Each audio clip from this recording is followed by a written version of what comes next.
안녕하세요, 윤렉입니다. 반갑습니다. 오늘은 클로저에 대해서 얘기할 건데요. 이 클로저란 녀석은 자바스크립트가 갖고 있는 두 가지 특징 때문에 일어나는 그런 용어인데요.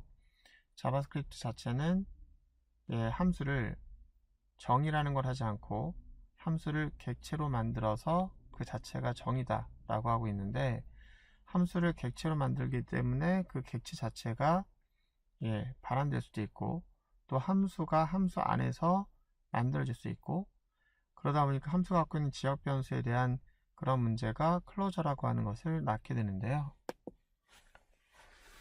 무슨 말인지 이해는 잘 안 갈 수 있을 것 같아요, 말로만 하면. 그래서 간단하게 설명드리면, 여기 함수가 하나 정의되어 있습니다. 그리고 이 함수 안에 바라고 하는 키워드를 통해서 a를 선언했기 때문에 얘는 지역 변수예요. 그래서 함수 안에서만 사용할 수 있는 지역 변수라서 누군가가 f를 호출하게 되고 그 값을 반환받게 되면 당연히 1이 이제 반환되고, 이 함수 안에서 선언됐던 a라는 변수는 여기에서 생성돼서 여기서 사라지는 그 생명주의가 요만큼만 살아있게 됩니다. 그리고 f1이 갖고 있던 모든 자원들은 다 해제가 되는 거죠. 깔끔하죠. 그래서 이제 이렇게 사용하는 것이 일반적인데, 좀 아까 말씀드렸던 것처럼 자바스크립트는 함수가 함수를 포함할 수 있잖아요. 그래서 똑같은 지역 변수예요. 그리고 이제 여기서 f1 호출합니다. 근데 공교롭게도 f1을 호출해가지고 반환받는 결과가 함수 객체인 거예요. 이런 거는 이제 일반적인 언어에서는 보기 어려운 내용인데, 요즘 나오는 언어나 스크립트 언어들은 이런 거 많이 있죠. 근데 어쨌거나 자바라든지 C++이라든지 C샵이라든지 이런 데서는 보기 어려웠던 내용이었어요. 자, 그런데 이게 함수가 반환됨으로 해서 어떤 문제가 발생하는 거냐면, 얘가 이제 함수를 받는 거잖아요. 그러니까 얘가 함수를 나타내는 이름이 되는 거예요. 함수 이름, 함수를 참조하는. 그래서 함수처럼 사용할 수 있죠. 여기서 함수로 호출한다는 거는 곧 여기에서 반환받았던 이 함수 f2에 대한 그 함수를 의미하는 거고요. 호출되게 되면은 얘가 반환받는 게 뭐냐면 요 a의 값이에요. 근데 a의 값을 받으려고 했더니 a가 f2 함수가 갖고 있었던 자기만의 변수가 아니라 위에 있는 값입니다. 위에 있는 값. 지난 시간에 말씀드렸죠. 함수 안에서 함수를 정의할 경우에 걔가 지역 변수를 갖고 있지 않은 상태에서 자기 위에 있는 변수를 사용할 수 있다고. 자, 그러면 이거 문제가 좀 될 것 같아요. F1은 호출되었을 때 얘를 리턴하고 이제 모든 자원을 없애야만 되는 거죠. 근데 요 녀석이 A를 사용해야 되기 때문에 얘가 문 닫으려고 보다 보니까 닫을 수가 없는 거예요. 이걸 닫아야 되나 말아야 되나. 얘가 쓰고 있는데 앞으로 얘가 또 호출될지도 모르는데 어떻게 할까요? 자바스크립트는 얘를 닫지 않습니다. 그러니까 F1이라는 녀석은 이미 호출이 끝났음에도 불구하고 F1이 사용하던 자원들을 그대로 묶어놓을 수밖에 없는 거예요.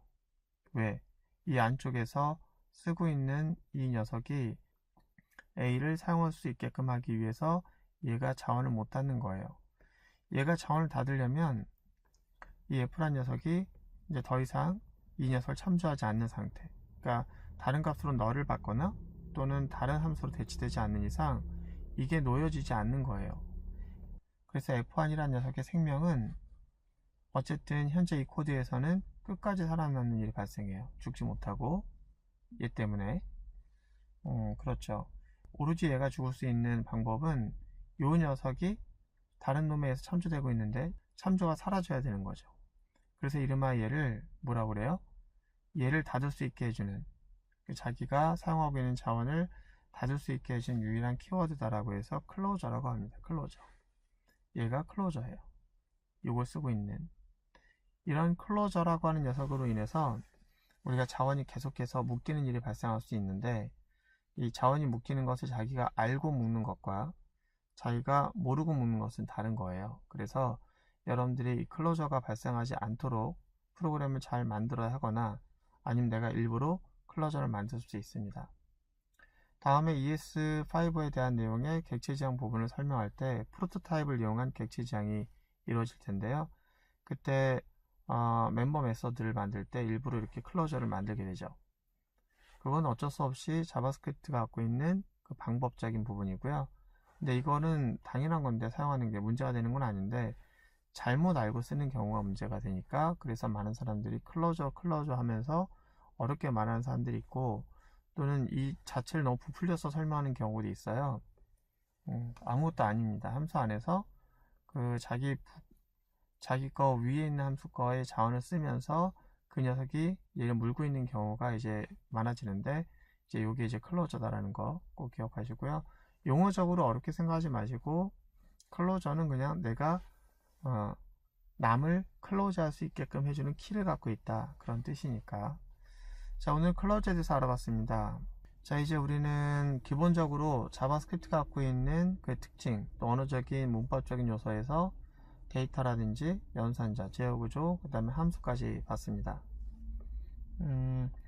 물론 앞으로 객체 지향도 남았고, 뭐 ES6, 7, 8 등등 남았는데, 뭐 이걸 한 번에 다 털어넣기는 어렵기 때문에 제가 전에 말씀드렸지만 5부터 하라, 그 다음에 6하고 7하고 이렇게 가야 되는 거고, 그 다음에 이제부터는 함수까지 했으면 됐어요.